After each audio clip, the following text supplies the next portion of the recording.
पिछले हफ्ते जो हमारी व्हाट्सएप फैमिली थी, हम एक हफ्ते से सिर्फ ये डिसाइड करेंगे कि कैसे आपको कहेंगे प्राइम मिनिस्टर जी, प्रधानमंत्री जी। रीमा बुआ मेरे को रोज फोन करके पूछ रही है, कहती ये बोल सकते हो, कहती मैं वो बोल सकती हूँ। मैं भी आपका परिवार का हूँ भाई, आपको जो मर्जी पड़े वो बोलिए। बहुत अच्छा लगा।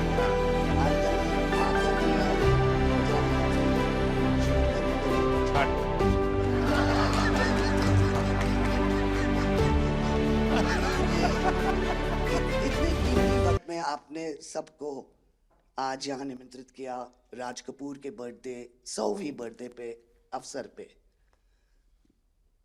हम आपका शुक्रिया अदा करते हैं। और पापा की पिक्चर के गाने की एक दो लाइन याद आ गई। मैं ना रहूंगी, तुम ना रहोगे, लेकिन रहेंगी निशानियां। वाह, आपने इतना सम्मान प्यार दिया है, आज के दिन को सारी इंडिया देखेगी कि नरेंद्र मोदी जी प्राइम मिनिस्टर हमारे ने कितना सम्मान कपूर परिवार को दिया है।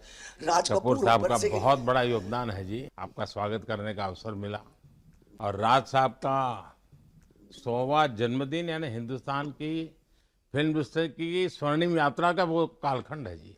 अब 1947 नीलकमल, अब 2047 को हम जा रहे हैं। 100 साल की एक प्रकार से जब यात्रा बनेगी तो कितना बड़ा देश को कंट्रीब्यूशन है। आजकल हमारे यहाँ डिप्लोमेटिक वर्ल्ड में सॉफ्ट पावर इसकी बहुत चर्चा होती है कि भाई जिस जमाने में सॉफ्ट पावर शब्द का जन्म नहीं हुआ होगा, शायद राज कपूर साहब ने दुनिया में भारत के सॉफ्ट पावर की ताकत को एस्टैब्लिश कर दिया था। यानी एक बहुत बड़ी भारत को उनकी सेवा थी। रणवीर के साथ हुआ है, वो गाड़ी में बैठा था और एक रशियन टैक्सी ड्राइवर था और उसने बोला कि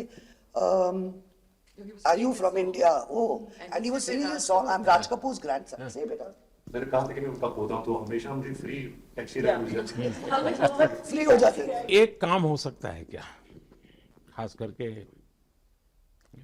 सेंट्रल एशिया, कोई ऐसी फिल्म बने जो वहाँ के लोगों के दिल दिमाग पर राज साहब आज इतने सालों के बाद भी, यानी आज भी उनका पूरा कंट्रोल है। मैं बताता हूँ जी, आज छोटे बच्चों को भी सिखाते गाने। हाँ, यानी उनके जीवन में प्रभाव है। मुझे लगता है कि सेंट्रल एशिया में बहुत बड़ी ताकत है जी।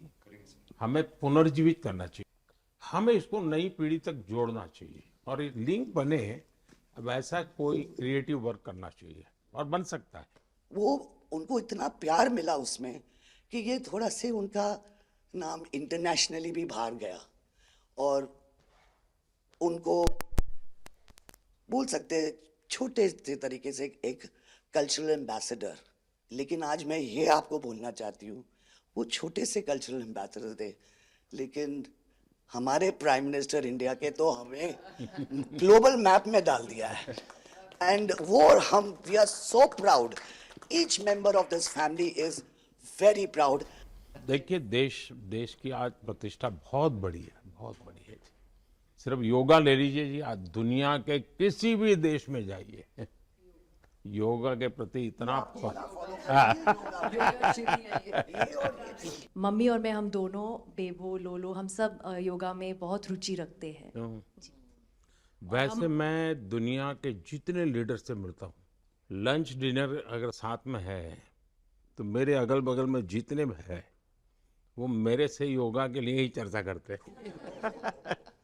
एक छोटा सा ट्रिब्यूट है नाना जी के लिए। एक्चुअली दरअसल मेरा पहला फिल्म है एज अ प्रोड्यूसर एंड मेरा सपना था कि मैं अपने फैमिली के साथ कुछ करूं, तो सब इस फिल्म में है। मैं एक चीज बोल सकती जी हूँ, बिल्कुल। ये वो ग्रैंडसन है, रादर ग्रैंडसन्स, मेरे दोनों बच्चे, हैं, ये अपने नाना को मिले नहीं है हैं। और ये पिक्चर बना रहे हैं और उनकी सब उस अरमान ने इतनी खोज की है हर चीज की और उसमें थोड़ा बहुत just for him he is making. जो कुछ सीखे हम फिल्मों के माध्यम से और जो माँ ने सिखाया मुझे, उनसे सीखे हम। देखिए, जब आप रिसर्च करते हैं ना तो एक प्रकार से आप उसको जीते हैं जी। उस दुनिया को जीते हैं, तो आप बड़े भाग्यवान हैं जी कि भले आपने नाना जी को देखा नहीं, लेकिन नाना जी को जीने का आपको अवसर मिल रहा है। जी बिल्कुल बिल्कुल, ये बहुत बड़ा सपना है मेरा और I am really thankful, full family is part of this. मुझे याद है हमारे यहाँ इनके फिल्मों की ताकत क्या थी। जनसंघ का जमाना था और दिल्ली का चुनाव था, तो चुनाव में जनसंघ के लोग हार गए। तो अडवाणी जी, अटल जी ने कहा यार चुनाव तो हार गए, क्या करेंगे, तो चलो बोले मूवी देखते हैं। तो वो मूवी देखने गए, राज कपूर साहब की मूवी फिर सुबह होगी। जनसंघ के दो नेता पराजय के बाद जाते हैं और मूवी देखते हैं फिर सुबह होगी, और आज फिर सुबह हुई। मैं चाइना में था, आपके पिताजी का एक गाना था, उसको वो प्ले कर रहे थे। तो मैंने मेरे साथियों को कहा, मैंने कहा इसका मोबाइल फोन पर रिकॉर्डिंग करो। मैंने ऋषि साहब को भेजा था। अच्छा। और वो इतने प्रसन्न हो गए। इनफैक्ट अभी हाल ही में आप आई थिंक अफ्रीका गए थे और वहाँ भी मैंने एक क्लिप देखा था, आप एक जवान के साथ खड़े थे और वो उस टाइम मेरा गाना गा रहे थे। समझा, पर मैंने वो क्लिप देखा था और काफ़ी लोगों ने मुझे भेजा था और सब लोग बहुत खुश हो गए। बट एक चीज़ मैं कहना चाहूँगी, गाना जो है जो दुनिया को यूनाइट करता है, स्पेशली जो हिंदी गाने होते हैं, मतलब लोग गाते ही रहते हैं, शायद शब्द उनको समझ में ना आए। और ये मैंने काफ़ी देखा जब हम ट्रैवल करते हैं, खास करके of course with Raj Kapoor songs, but even now I think एक जो एक स्पेशल फीलिंग और एक सेंटिमेंट होता है हमारे गानों में, सब लोग बहुत इंस्टेंटली कनेक्ट करते हैं। और उसी के साथ एक क्वेश्चन था आपके लिए, क्या आप गाने सुन पाते हैं? मैं सुन पाता हूँ, क्योंकि मुझे अच्छा लगता है। कभी मौका मिल जाए तो मैं जरूर सुन लेता हूँ।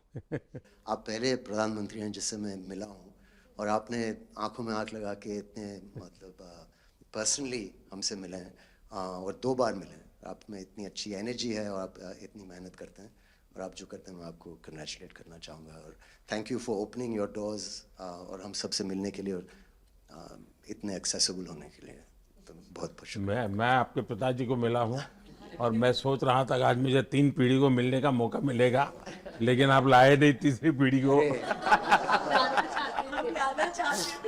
They're all big actors. We are not in the creative field. My children are trying level best. That we would be invited by the Prime Minister. मतलब पापा थैंक यू।